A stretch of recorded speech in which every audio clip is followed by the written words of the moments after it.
Assalamualaikum warahmatullahi wabarakatuh. Perkenalkan, saya Dia Silniati Irdah. Praktikan hari Rabu sesi 1, kelompok 3 dengan Aslab Kak Lisbatul Khairiyah. Berikut adalah tugas video praktikum ekologi perairan yang telah saya buat. Materi praktikum yang pertama yaitu parameter kualitas air. Parameter kualitas air terdiri dari parameter fisika dan parameter kimia. Berikut adalah pengukuran parameter fisika yaitu suhu. Langkah-langkahnya, celupkan termometer air ke dalam perairan, lalu tunggu beberapa menit hingga termometer menunjukkan angka yang konstan. Selanjutnya yaitu pengukuran kecerahan air. Piring seci diturunkan ke dalam perairan sampai tidak kelihatan, lalu diberi tanda menggunakan spidol. Setelah itu, piring seci ditarik kembali hingga piringan seci kelihatan dan diberi tanda. Ukur jarak tampak dan jarak hilang, lalu dimasukkan ke dalam rumus kecerahan. Sebelum digunakan, turbidimeter dikalibrasi terlebih dahulu, lalu dihidupkan dengan menekan tombol on. Setelah itu, pindahkan sampel air ke dalam kuvet, lalu kuvet ditutup dan diletakkan di turbidimeter. Setelah itu, tekan tombol read. Tunggu beberapa saat hingga muncul angka kekeruhan pada turbidimeter. Selanjutnya, kita mengukur kedalaman air. Celupkan pemberat ke dalam perairan hingga dasar perairan, lalu diberi tanda dan diukur menggunakan meteran. Alat yang digunakan yaitu botol yang diikatkan dengan tali dan juga stopwatch. Tentukan titik A dan titik B. Setelah itu, botol dihilirkan dari titik A ke titik B dan dihitung menggunakan stopwatch. Setelah itu, masukkan ke dalam rumus kecepatan arus. Selanjutnya yaitu pengukuran parameter kimia. Yang pertama yaitu pengukuran pH air. Celupkan kertas lakmus ke dalam perairan kurang lebih 5 detik, lalu dikibas-kibaskan dan dicocokkan menggunakan pH indikator. Masukkan air ke dalam botol Winkler secara perlahan dengan kemiringan 45 derajat. Sebisa mungkin hindari bubbling. Setelah itu, tutup botol Winkler saat masih di dalam air. Lalu kita lakukan pengamatan di laboratorium. Tambahkan larutan mangan sulfat sebanyak 1 ml dan NaOH-KI sebanyak 1 ml. Lalu digoncangkan membentuk angka 8 hingga terbentuk endapan coklat.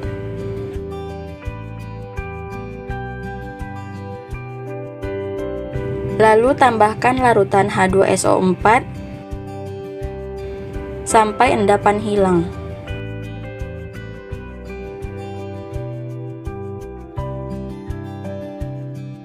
Lalu pindahkan larutan ke dalam Erlenmeyer sebanyak 50 ml dan tambahkan 1 hingga 2 tetes amilum hingga terbentuk warna gelap. Lalu diaduk perlahan. Selanjutnya titrasi menggunakan larutan Na-tiosulfat hingga air berubah menjadi warna semula. Setelah itu, catat berapa mili Na-tiosulfat yang terpakai dan dimasukkan ke dalam rumus oksigen terlarut.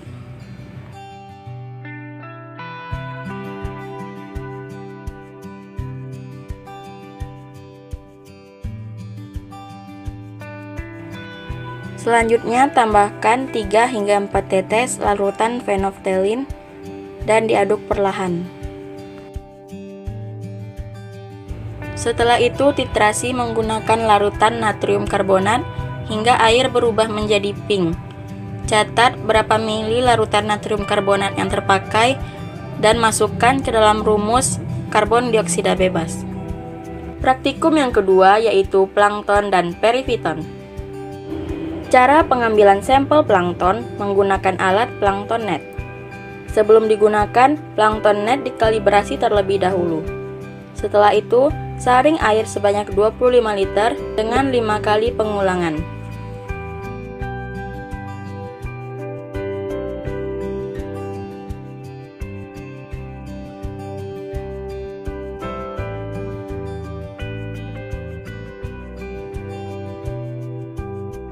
Air yang telah disaring lalu dipindahkan ke dalam botol sampel. Setelah itu, awetkan dengan pengawet Lugol sebanyak 3-4 tetes. Cara pengambilan sampel periviton diambil dari permukaan substrat seperti batu. Setelah substrat ditemukan, lalu diukur luas permukaannya. Setelah itu, dilakukan pengerikan pada substrat dan ditampung dengan botol sampel. Sampel yang telah didapat diawetkan dengan pengawet Lugol 3-4 tetes. Sebelum pengamatan dilakukan, sampel plankton dihomogenkan terlebih dahulu. Setelah itu, kalibrasi objek gelas dan cover gelas. Ambil sampel plankton sebanyak 1 tetes, lalu ditutup menggunakan cover gelas dengan kemiringan 40 derajat. Setelah itu, amati di bawah mikroskop. Atur perbesaran lensa mikroskop hingga objek terlihat jelas. Identifikasi jenis organisme dengan mencocokkan gambar pada buku identifikasi. Sebelum dilakukan pengamatan, sampel periviton dihomogenkan terlebih dahulu. Lalu ambil 1 tetes sampel periviton dan ditutup menggunakan cover glass dengan kemiringan 40 derajat. Setelah itu, amati di bawah mikroskop. Atur perbesaran lensa mikroskop hingga objek terlihat jelas. Praktikum yang ketiga yaitu bentos dan nekton.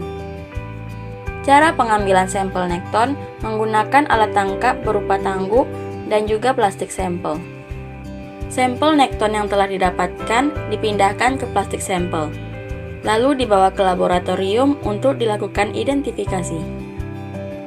Tancapkan paralon ke dasar perairan, lalu pindahkan sampel ke dalam plastik sampel.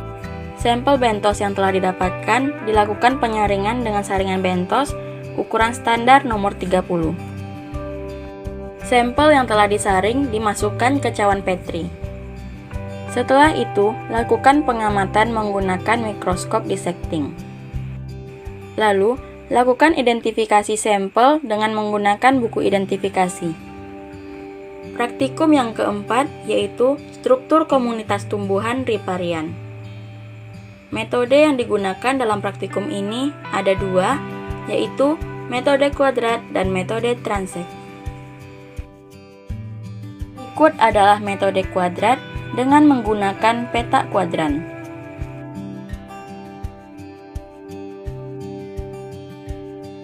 Metode yang selanjutnya yaitu metode transek. Adapun alat yang digunakan yaitu tali rafia, gunting, dan meteran.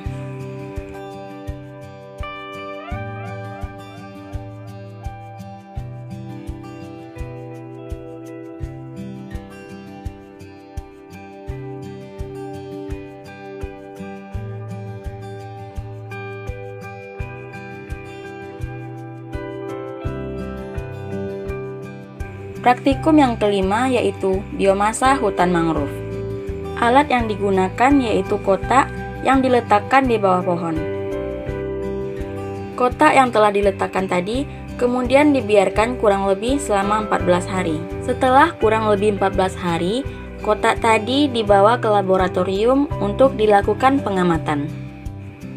Di sini ada daun kering, biji, dan ranting. Kemudian, serasah dimasukkan ke dalam oven untuk dikeringkan dengan suhu 80 derajat Celcius selama 24 jam. Setelah 24 jam, serasah dikeluarkan dari oven lalu ditimbang menggunakan timbangan Sartorius.